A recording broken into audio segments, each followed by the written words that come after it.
Welcome back to my blogs. তো finally এটা হচ্ছে 9th এপ্রিল, মানে যেদিনকে আমাদের শিমুলতলা ট্রিপ। আর এই দিনকে সকাল সকাল আমরা উঠে গেছি, যদিও আমাদের কারো সারা রাত এক্সাইটমেন্টে ঘুম হয়নি, বাট স্টিল আমরা সকাল সকাল উঠে স্নান খাওয়া দাওয়া করে রওনা দিয়েছি দুর্গা দুর্গা বলে। অ্যাট ফার্স্ট তো আমাদের একটা ক্যাবও বুক হচ্ছিল, মানে যেহেতু সেদিনকে বৃষ্টি হয়েছিল সকালবেলাটা, তো আমরা মিনিমাম 7 থেকে 8টা ক্যাব ক্যান্সেল হয়েছে আমাদের। দুজনের ফোন থেকে বুক করার পর গিয়ে ফাইনালি লাস্টে অনুষ্মিতার ফোন দিয়ে এই ক্যাবটা বুক হয়েছে। আর আমরা অলরেডি আধা ঘন্টা লেট চলছিলাম।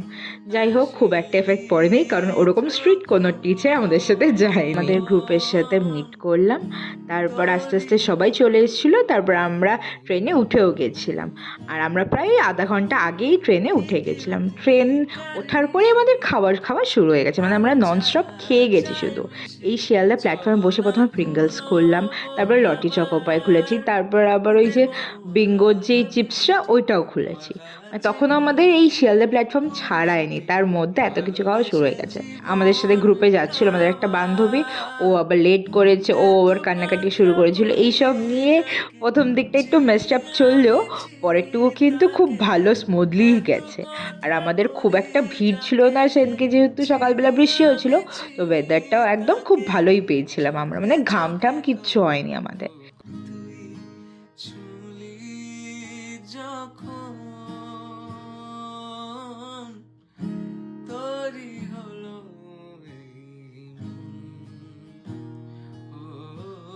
আবার আমাদের খিদা পেয়ে গেছিলো, আর তারপর একটা বাউলি আর কিটক্যাটের যে পপস ছিল ওই দুটো খোলা হয়েছিল। আর এই একটা আঙ্কেল এসেছিলো অনেকক্ষণ পর, মানে আমরা 5.5-6 ঘন্টার যে জার্নি সেটা আমাদের অলমোস্ট 7 ঘন্টা মতন লেগেছিলো। আর এই 7 ঘন্টার ট্রেন ট্রাভেলে শুধু ওই একটা আঙ্কেলই ছিল যেই একটু হালকা পাতলা কুরকুরি চিপস নিয়ে উঠেছিল, বাকি সবাই চা জল এই ছাড়া কিচ্ছু। আমাদের মধ্যে একজন তো বাদামও নিয়ে উঠেছিল, মানে ট্রেনের ভরসায় কেউ ছিল না মোট কথা।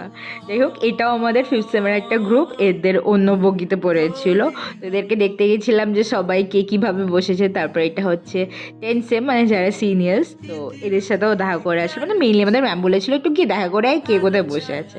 আর এখানে ম্যাম দেখো কানে অনুষ্মিতার হেডফোন লাগিয়ে একদম গান করে নাচ করে ফাটিয়ে দিয়েছে, মানে আমরা বিশাল এনজয় করেছি যাওয়ার সময়। তো চলো, আজকের ভিডিওটা বেশটা লেন্দি হয়ে গেছে, আর এর এখনো হাফ তো বাকি আছে, তো এর আরেকটা পার্ট নিয়ে আসবো আমি।